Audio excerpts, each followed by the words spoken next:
Tonight, we will journey together to a time when stone and marble shaped dreams, when the scent of oil paint mingled with the aroma of fresh bread in narrow streets, and when the sound of church bells marked every hour of the day. We will walk through the cities of Renaissance Italy, not as tourists observing monuments, but as travelers moving slowly through a world where beauty and brilliance were woven into the fabric of daily existence. And as we wander these streets, something will reveal itself. Something about the way minds opened, the way hands created, and the way an entire civilization transformed itself from within. But first, let us begin in the quiet of an early morning, centuries ago, when mist still clung to the Arno River. The light arrives slowly over Florence in the year 1490, filtering through shuttered windows of stone palazzos that line the streets. The air is cool, touched with the dampness of the river, and in the distance, the great dome of the cathedral rises above terracotta rooftops like a silent guardian. This is a city built on hills, enclosed once by medieval walls, though by now those walls have been breached and expanded as the population swells. The streets are narrow, winding, paved with large stones that have been worn smooth by centuries of footsteps, cartwheels, and the hooves of horses. The buildings press close together, their facades constructed of brick covered with lime mortar, or in the wealthier districts, faced with marble and pietra, serena stone quarried from the hills surrounding the city. As dawn breaks, the first sounds emerge, not from human voices yet, but from bells. From the tower of the Palazzo della Signoria, a great bell begins to ring, its deep tone rolling across the rooftops. This is followed by the cathedral bells, then the bells of the Badia Monastery, each with its own distinct pitch and rhythm. These bells do not simply mark the hour, they choreograph the entire day, calling the faithful to prayer, announcing the opening of markets, summoning citizens to civic gatherings, warning of danger, or mourning the dead. Before Florence had mechanical clocks, it had bells, and their sounds created an acoustic landscape that united everyone within hearing distance, binding them to a shared rhythm of time and collective life. The city awakens gradually. In modest homes throughout the districts, families stir beneath wool blankets. The air inside is cold. Most houses have only a single hearth for warmth and cooking. Women rise first, wrapping shawls around their shoulders as they kindle fires from embers preserved overnight under ash.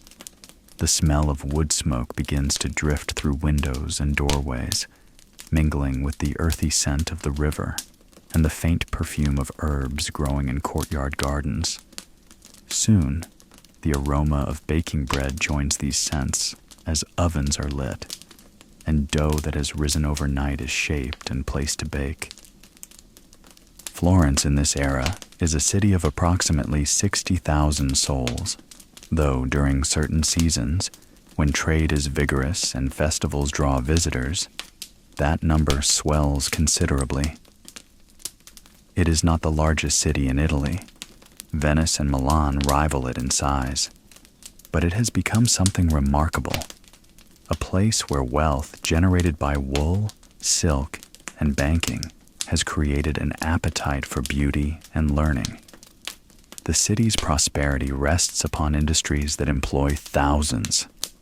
1/3 of the population is involved in some way with textile production, from the carders and dyers who work with raw wool imported from England and Spain, to the weavers who operate looms in workshops and homes, to the merchants who export the finished cloth throughout Europe.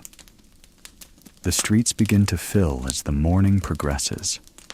Shutters are thrown open with wooden claps that echo down alleyways.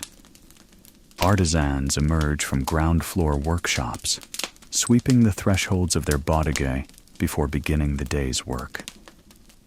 In the goldsmith quarter near the Ponte Vecchio, masters and their apprentices arrange tools on wooden benches, tiny hammers, files, burnishing stones, and vessels of molten gold that will be transformed into jewelry and religious objects. The sound of metal striking metal begins, a rhythmic tapping that will continue throughout the day. Nearby, leather workers cut and stitch hides that have been tanned in pits along the river, their workshops filled with the pungent smell of leather and dye. In another district, the stone masons are already at work, chiseling blocks of pietra serena and white marble from Carrara. These blocks have traveled from quarries in the Apuan Alps, transported down mountain roads by ox-drawn carts, then by river barge, arriving at last in the yards where they will be shaped into columns, cornices, and decorative elements for palazzos and churches. The stone dust hangs in the air, catching the morning light, coating the workers' hands and faces with a fine white powder. But there is something else happening in Florence, something less visible than the industry of textiles and stone, something that will ripple outward for centuries. In certain households, in the studies of wealthy merchants and bankers, and in the scriptoriums of monasteries, men are reading. They are reading not the commentaries and summaries that have dominated learning for centuries, but the original texts of ancient authors, Plato, Aristotle, Cicero, Virgil, in Greek and Latin. These are manuscripts that have been rediscovered, copied, translated, and now studied with an intensity that borders on reverence. This is the heart of what scholars will later call humanism, a movement that places human potential, dignity, and achievement at the center of intellectual pursuit. The humanists believe that by studying the literature, philosophy, and history of classical antiquity, individuals can cultivate virtue, eloquence, and wisdom. They emphasize education in grammar, rhetoric, poetry, history, and moral philosophy, subjects collectively known as the studia humanitatis. And they insist that learning should not be confined to the clergy or aristocracy, but should be accessible to anyone with the capacity to benefit from it. In Florence, this philosophy finds fertile ground. The city's merchant class, enriched by trade and banking, seeks not only wealth, but also cultural refinement. They commission not only account books, but also translations of Plato. They build not only warehouses, but also libraries.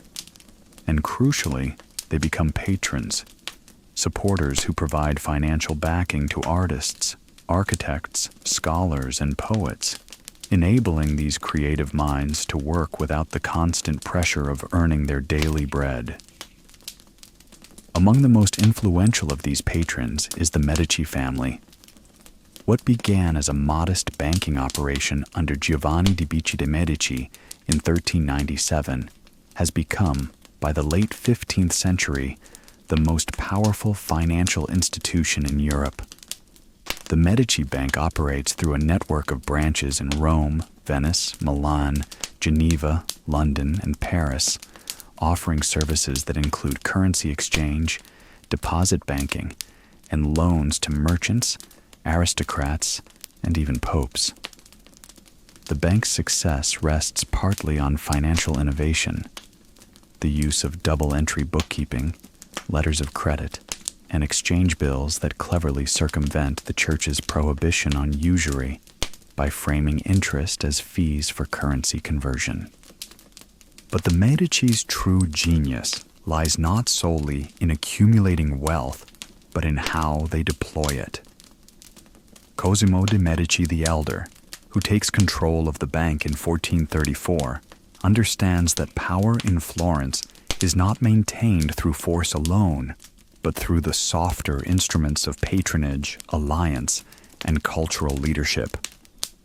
He commissions Donatello to create sculptures, Brunelleschi to design churches, and Fra Angelico to paint frescoes. His grandson Lorenzo, known as Lorenzo the Magnificent, continues this tradition on an even grander scale, supporting Botticelli, Michelangelo, and Leonardo da Vinci, among many others. Yet, as morning light strengthens over Florence, and as workers and artisans continue their daily routines, none of them can fully perceive the transformation underway. They do not know that centuries later, historians will look back on their time and call it the Renaissance, the rebirth. They do not know that the paintings being created in workshops, the buildings rising from foundations of stone, and the ideas being discussed in studies and academies will shape the future of European civilization. They are simply living, working, creating, and in doing so, they are changing the world. Let us pause for a moment and move our attention to another city, one quite different in character from Florence, though no less remarkable. Venice rises from the waters of a lagoon, a city built not on solid ground, but on wooden pilings driven deep into layers of silt and clay. The city's foundation is as improbable as its beauty is undeniable. Where Florence is a city of stone and terracotta, Venice is a city of reflection and shimmer, where buildings seem to float above their own images mirrored in canal water. The Grand Canal, Venice's main artery, winds through the city in a sinuous S shape, nearly 2.5 miles long, lined on both sides by palazzos whose facades display a progression of architectural styles: Byzantine, Gothic, and increasingly Renaissance. These palazzos are constructed primarily of brick, lighter and cheaper than stone, but their exteriors are sheathed in marble, giving them a luminous quality that catches and holds the changing light. Some, like the Ca d'Oro, the Golden House, were originally adorned with gold leaf that glinted in the sun, though centuries of weather have worn away most of that gilding. The canals serve as Venice's streets, and the primary mode of transport is the gondola, a slender boat with a flat bottom that allows it to navigate the lagoon's shallow waters.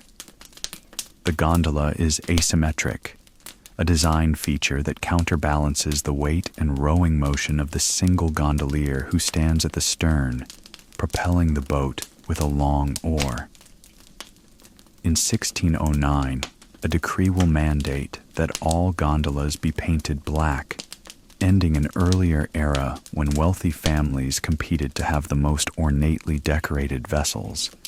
But in our time, the late 15th century, gondolas still display a variety of colors and embellishments, and the canals are crowded with them, ferrying merchants, nobles, goods, and messages throughout the city. Venice's wealth comes from trade. For centuries, Venetian merchants have maintained a vast maritime network connecting Constantinople and the Byzantine world with Western Europe.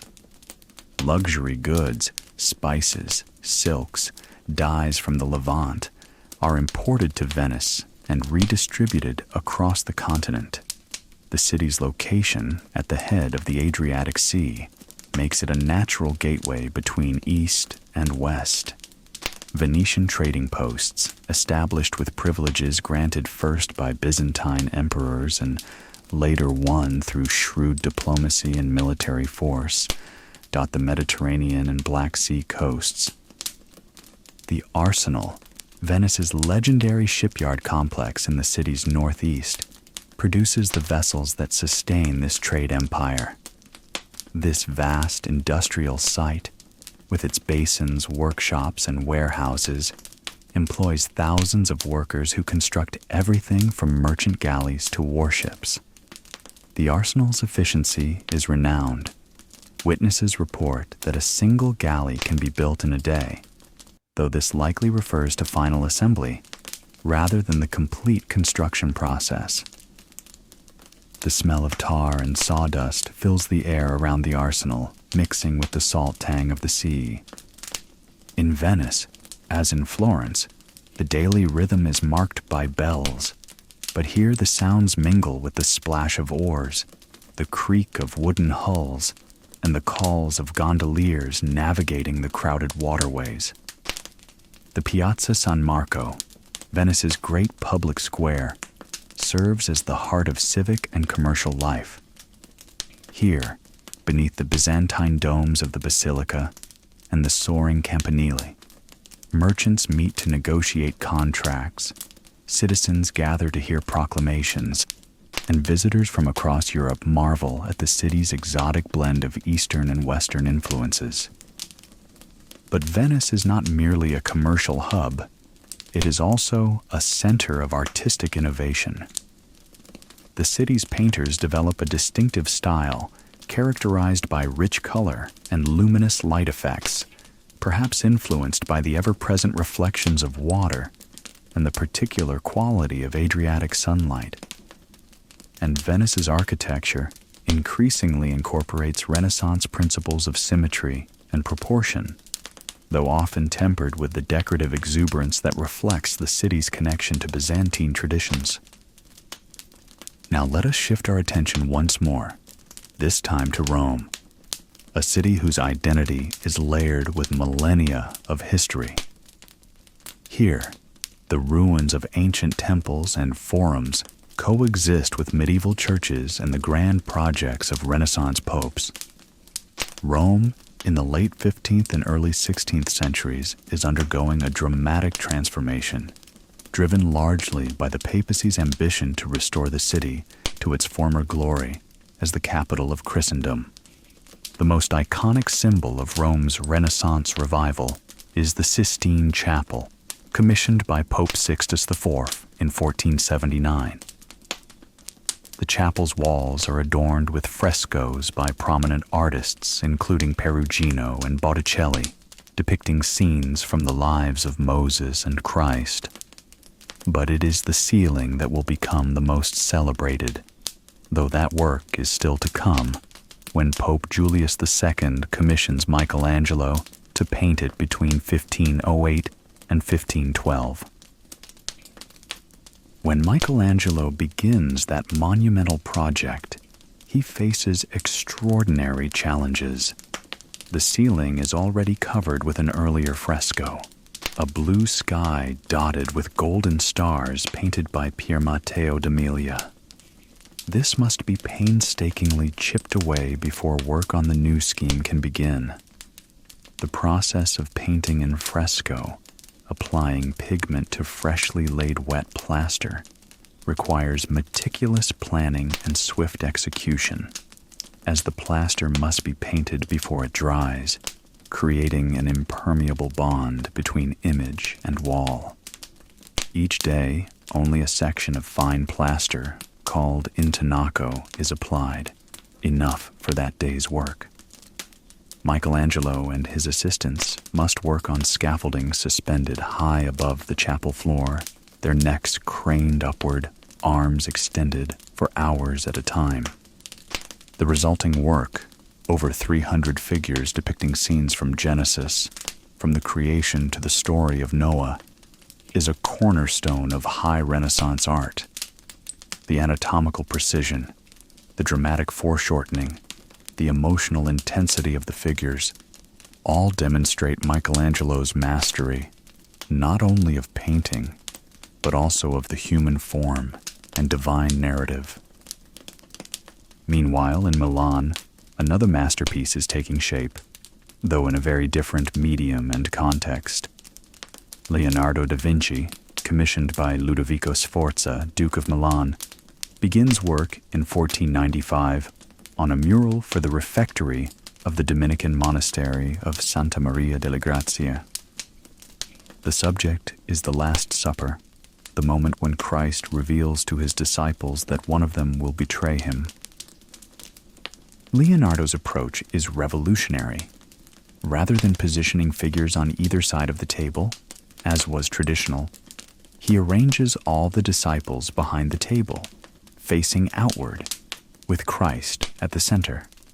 The composition employs linear perspective, with converging lines drawing the viewer's eye to Christ's head, which serves as the vanishing point.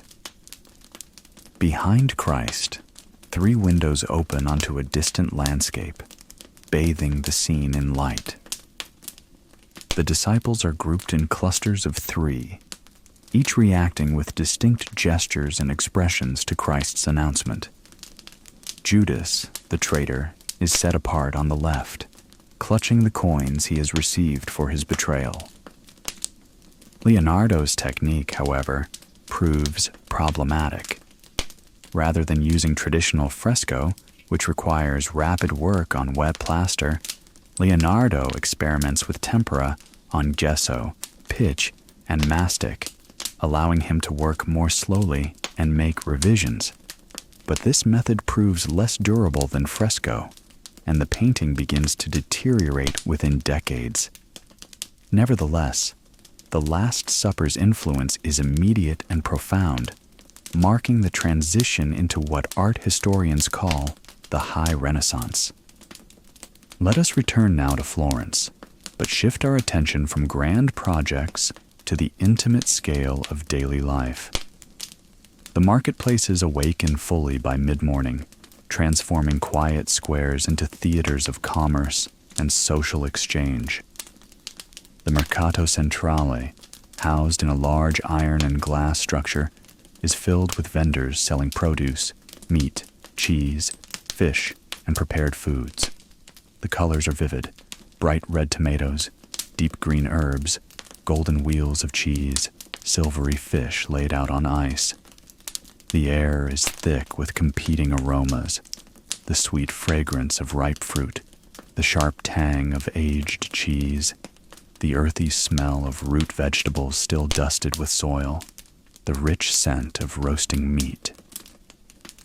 Surrounding the church of San Lorenzo is another sprawling market, this one specializing in leather goods, purses, boots, belts, jackets, along with textiles and household items. Here, prices are negotiable, and the air rings with the sounds of bargaining, vendors calling out their wares, and customers examining merchandise with critical eyes, testing the suppleness of leather, the weight of cloth, the craftsmanship of stitching.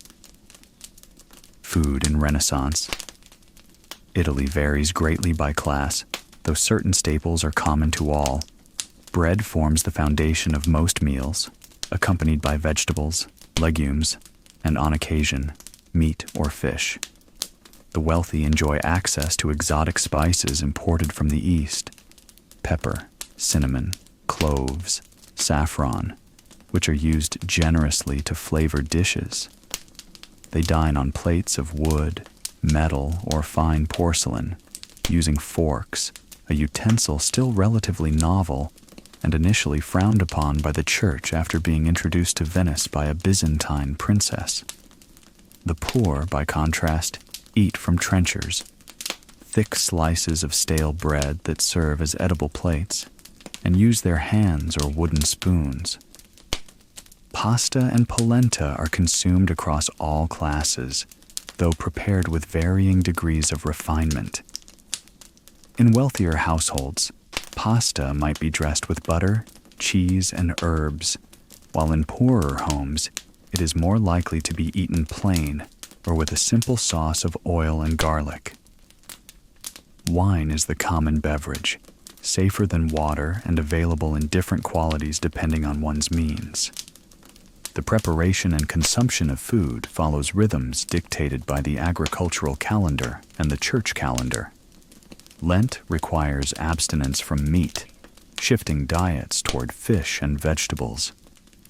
Feast days, by contrast, are occasions for indulgence, when even modest families attempt to serve special dishes and sweets.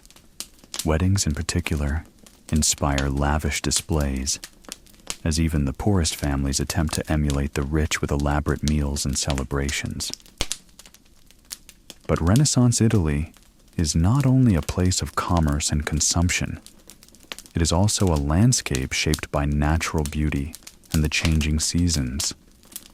The climate is Mediterranean, hot, dry summers and mild, wet winters.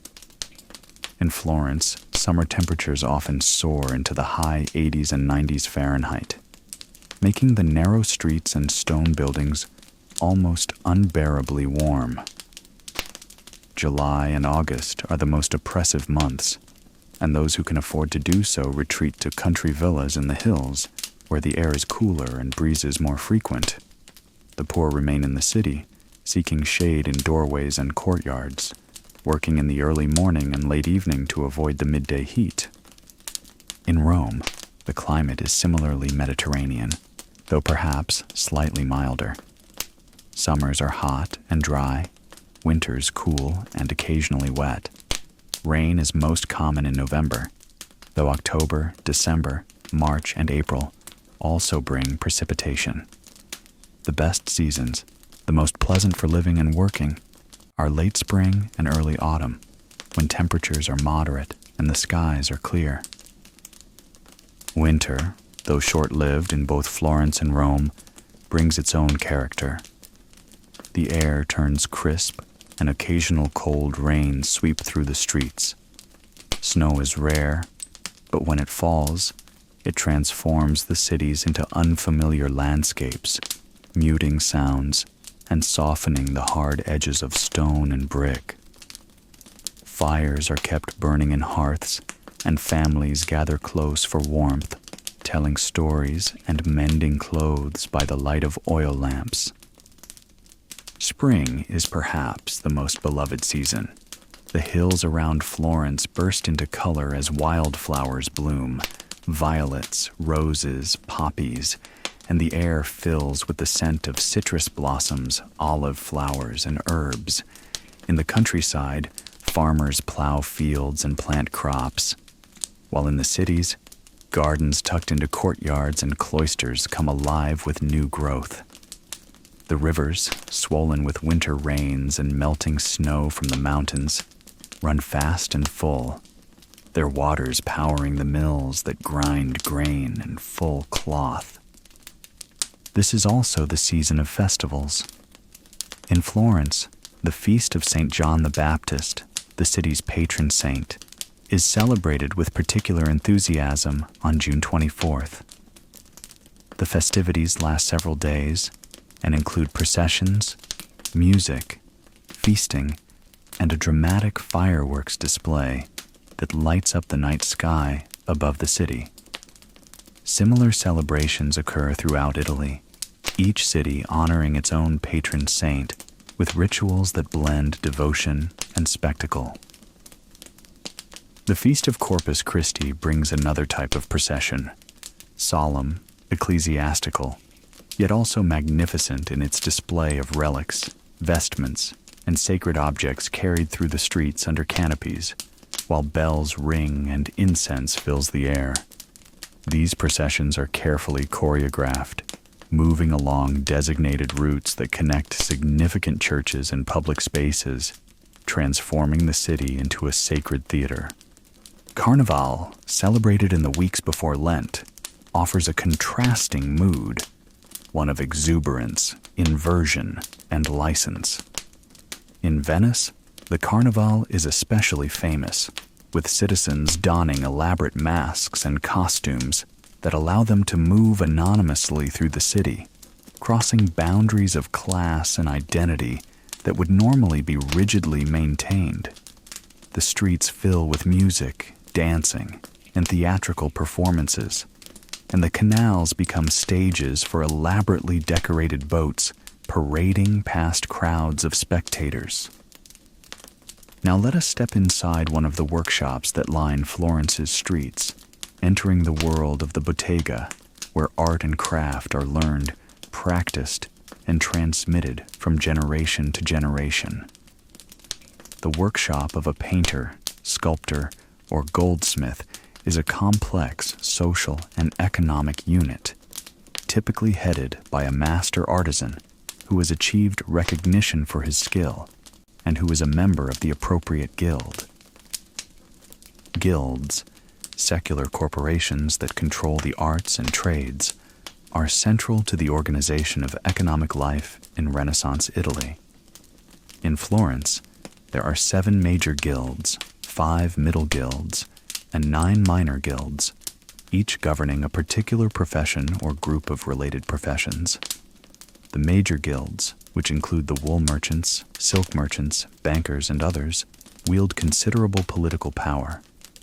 Membership in a guild is required to practice one's trade legally within the city and its territory, and guilds establish standards of quality, regulate training, settle disputes, and provide charitable support to members and their families.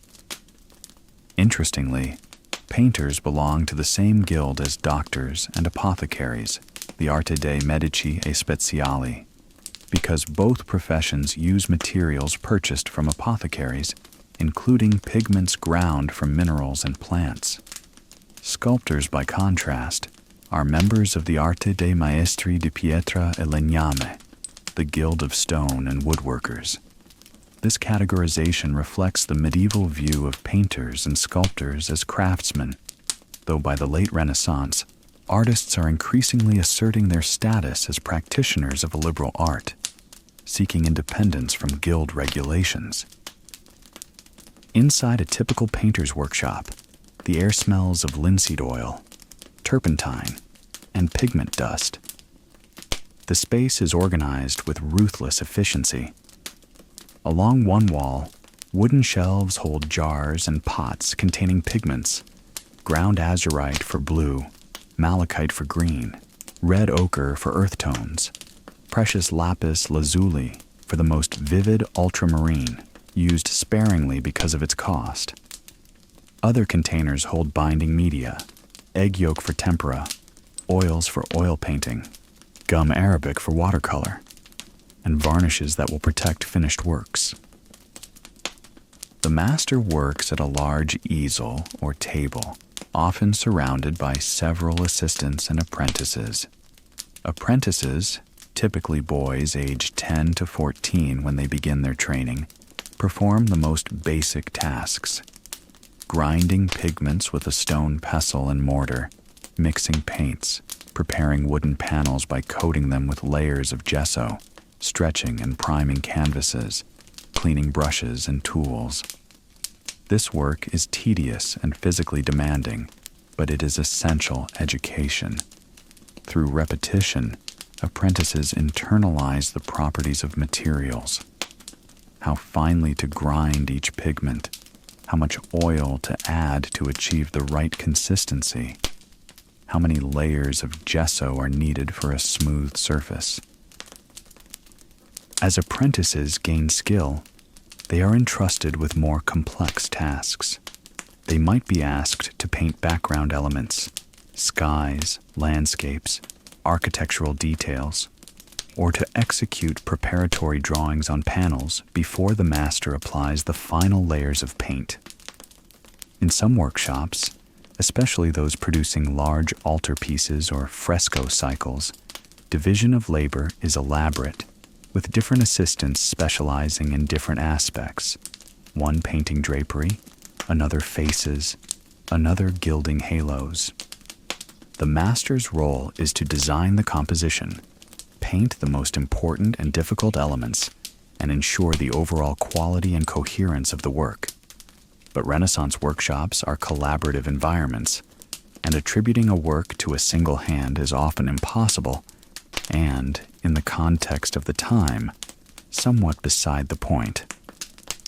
What matters is the workshop's reputation, maintained through the master's name. This system of apprenticeship and collaboration has profound effects. On one hand, it ensures the transmission of technique and style across generations. Apprentices learn by imitation, absorbing their master's methods, and the best among them eventually establish their own workshops, carrying forward what they have learned while introducing their own innovations. On the other hand, this system means that young artists spend years working in a master's style before fully developing their own. The great originality and individuality we associate with artists like Leonardo or Michelangelo emerge partly in reaction to this constraint, as exceptional talents push against the boundaries of workshop convention. Let us consider the work being produced in these workshops, the paintings that will come to define the Renaissance. In Florence, Sandro Botticelli paints 2 large panels for Lorenzo di Pierfrancesco de' Medici's villa at Castello. The first, known as Primavera or Allegory of Spring, completed in 1482, depicts 9 figures in a flowering grove, Venus at the center, the 3 Graces dancing to her left, Mercury to the far left, and on the right, Zephyrus pursuing Chloris, who transforms into Flora. The painting is populated with over 130 species of plants, each rendered with botanical precision, creating a tapestry of natural beauty that also functions as allegory, illustrating themes of love, transformation, and the arrival of spring. A few years later, Botticelli completes The Birth of Venus, showing the goddess emerging from the sea on a shell, blown toward shore by the winds, while a handmaiden waits to clothe her. Both paintings exemplify the Renaissance fascination with classical mythology, the Neoplatonic philosophy popular among the Medici circle, and the belief that visible beauty reflects higher spiritual truths.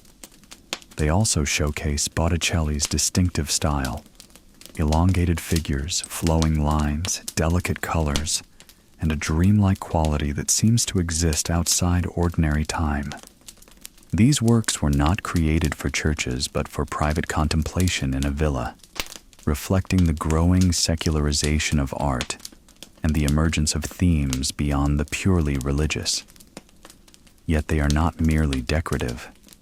They are learned, encoded with references to classical literature and philosophy that would have been understood by the educated viewer.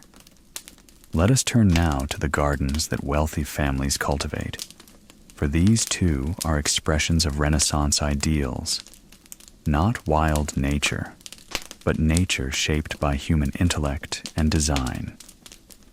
The Italian Renaissance garden emerges in the late 15th century as a new type of space, distinct from the medieval enclosed gardens that were primarily utilitarian, devoted to growing vegetables, herbs, and medicinal plants. The Renaissance garden is designed for pleasure, contemplation, and the display of knowledge.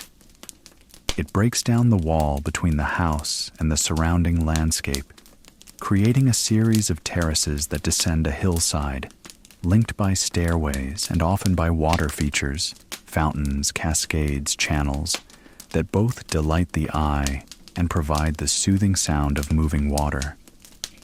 The garden is organized along central axes that extend from the villa, creating long vistas and carefully framed views. Symmetry and geometry are paramount. Paths are straight or form perfect circles and squares. Hedges are clipped into precise shapes. Flower beds are arranged in geometric patterns. Water is an essential element, symbolizing life, purity, and the power of human ingenuity to control nature. Renaissance engineers developed sophisticated hydraulic systems to transport water from springs and aqueducts, powering fountains that shoot jets into the air, cascades that tumble down stairways, and hidden pipes that activate giochi d'acqua, water tricks, concealed fountains that unexpectedly drench unsuspecting visitors, providing amusement and surprise. Statues of mythological figures, gods, goddesses, nymphs, heroes, are placed throughout the garden, their white marble contrasting with the green of vegetation. These statues serve multiple functions, They provide focal points that draw the eye along pathways and vistas. They evoke the classical world, reinforcing the connection between Renaissance culture and ancient Rome. And they offer opportunities for moral and philosophical contemplation, as each figure carries symbolic meanings that the educated visitor would recognize and ponder.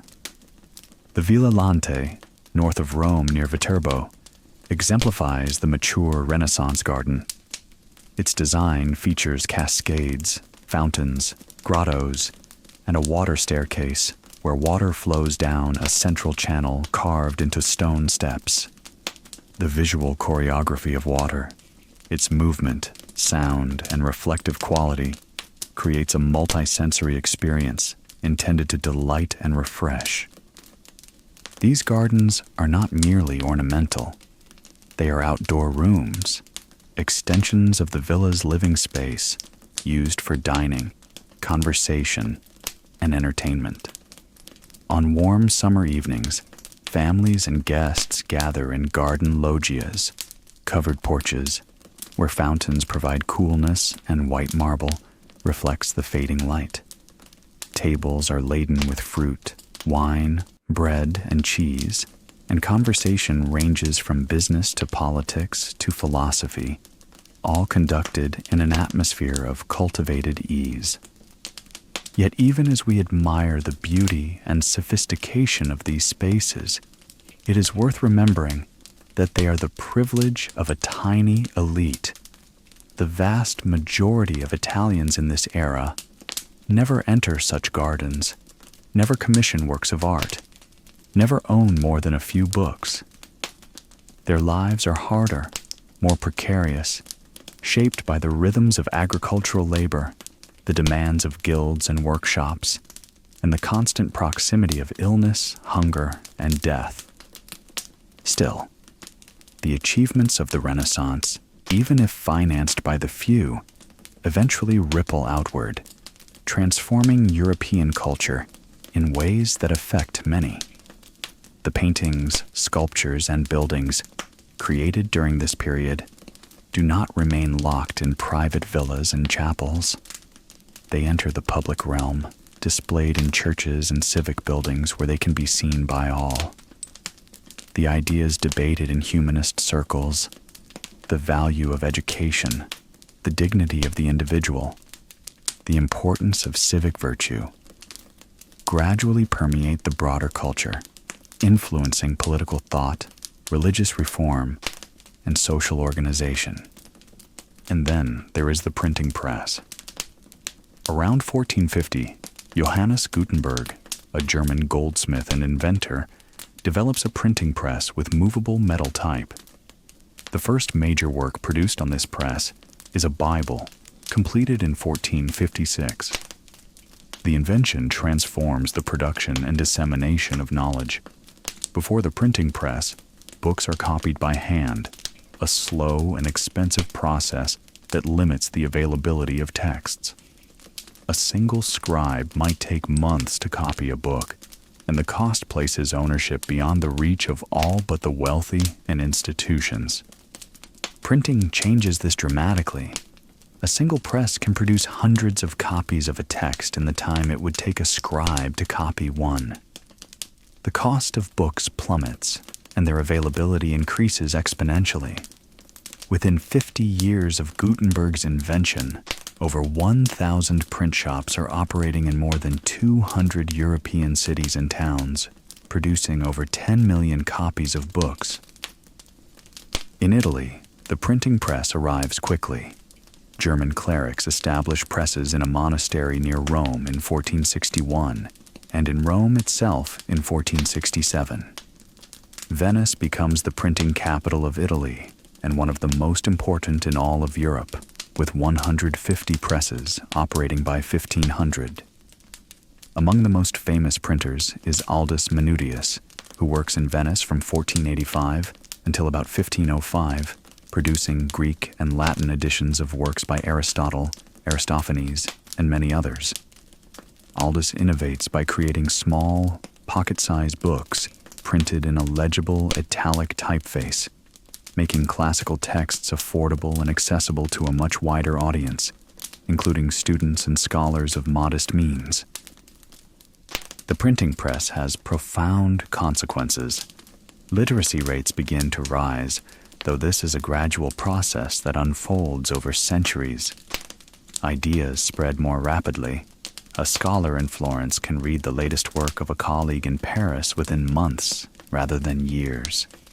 Movements, religious, intellectual, political, can organize more effectively as leaders disseminate their writings to followers they may never meet in person.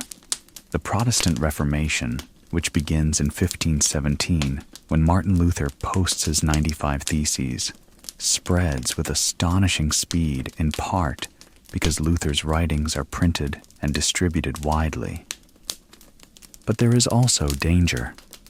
Authorities, the Catholic Church, civil governments, recognize that printed books can challenge their power by spreading ideas they deem heretical or seditious.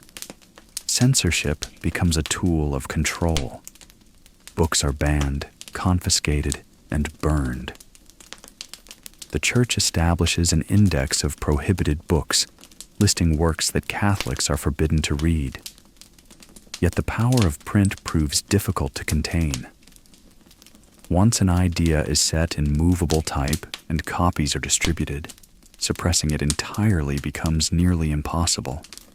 As afternoon light slants through the windows of a Florentine palazzo, let us consider the architecture that shelters daily life in Renaissance Italy. The palazzo, a large urban residence built for wealthy families, is one of the most distinctive building types of the era. 15th century Florentine palazzos are typically square or rectangular, composed of wings that enclose a central courtyard. This courtyard serves multiple functions. It admits light and air to interior rooms, provides a private outdoor space for the family, and often contains a well or fountain for water.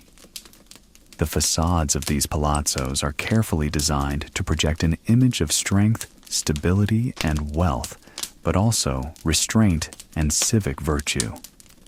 The ground floor, or ground story, is often constructed with large, rough-hewn stone blocks in a style called rustication, giving the building a fortified appearance reminiscent of medieval towers.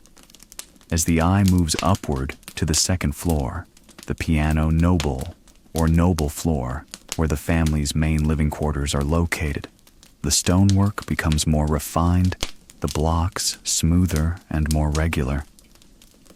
The top floor is often the most delicate, with windows framed by elegant pilasters or columns.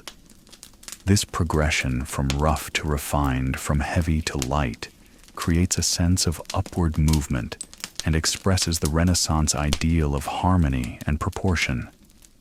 Architects study the writings of Vitruvius, a Roman architect whose treatise on architecture survives from antiquity, and they apply his principles of symmetry, proportion, and the use of classical orders, Doric, Ionic, Corinthian, in their designs. Filippo Brunelleschi, who engineers the great dome of Florence Cathedral and is widely considered the first Renaissance architect, employs these principles in his designs. His buildings, such as the Ospedale degli Innocenti, are based on modular systems, a unit of measurement that repeats throughout the structure, determining the height and spacing of columns, the width of bays, the proportions of rooms. This creates a sense of mathematical harmony that is both intellectually satisfying and aesthetically pleasing. Inside the palazzo, rooms are arranged around the courtyard and along corridors. The piano nobile contains the grandest spaces, reception halls, dining rooms, private studies, decorated with frescoed ceilings, carved wooden paneling, and floors of marble or polished brick laid in intricate patterns. These rooms are designed to impress visitors while also serving as settings for the family's daily life. Furniture is relatively sparse by modern standards, but carefully chosen. Heavy wooden chests, called cassone, serve as both storage and seating. Tables, often massive and made of walnut or oak, are placed in dining halls. Beds, draped with curtains for warmth and privacy, dominate sleeping chambers. Tapestries and paintings hang on walls, providing decoration and insulation against cold. The courtyard is often the architectural heart of the palazzo. In the Palazzo Medici, designed by Michelozzo for Cosimo de' Medici, the courtyard features graceful arches supported by columns with Corinthian capitals, and the walls are adorned with roundels, circular reliefs, depicting classical and allegorical subjects. In the center, a fountain provides both visual beauty and the pleasant sound of trickling water, creating an oasis of calm within the bustling city. But let us not forget the humbler dwellings that house the majority of Florence's population. Artisans, shopkeepers, and laborers live in narrower buildings, often only 2 or 3 stories high, where the ground floor serves as workshop or shop, and the upper floors contain living quarters. These homes lack the grandeur of the palazzos, but share certain features: stone or brick construction, shuttered windows, terracotta-tiled roofs. Interiors are simpler, with whitewashed walls, wooden floors, and minimal furnishings. Yet, even here, there is often a sense of care and order. A small courtyard garden where herbs grow, a window box with flowers, a painted cassone that serves as the family's most treasured possession. Now let us turn our attention to the intellectual currents that flow through Renaissance Italy. For this is an age not only of artistic achievement, but also of profound philosophical and scientific inquiry. The humanist movement, which emphasizes the study of classical texts and the cultivation of virtue through education, is accompanied by a broader curiosity about the natural world and the workings of the cosmos. Leonardo da Vinci embodies this spirit of inquiry perhaps more fully than any other figure of the age. Though trained as a painter in the workshop of Andrea del Verrocchio in Florence, Leonardo's interests extend far beyond art. He studies anatomy by dissecting cadavers, meticulously drawing the muscles, bones, and organs he observes, seeking to understand the mechanics of the human body. He designs machines, flying devices inspired by the flight of birds, hydraulic systems, military engines, even a marble-cutting machine for the Carrara quarries. He observes natural phenomena, the flow of water, the growth of plants, the formation of clouds, and fills notebooks with drawings and notes written in mirror script, perhaps to protect his ideas or simply because, being left-handed, he finds it more natural. Leonardo's approach is fundamentally empirical. He trusts observation and experiment over received authority, a stance that marks a significant departure from medieval scholasticism, which relied heavily on interpreting ancient texts and constructing logical arguments based on established principles. Leonardo writes, "All our knowledge has its origins in our perceptions, emphasizing the primacy of sensory experience." This attitude reflects a broader shift in intellectual culture. Renaissance thinkers do not reject classical authorities.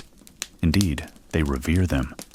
But they increasingly insist on returning to original sources, reading texts in their original languages, rather than relying on translations and commentaries, and comparing different sources to establish accuracy.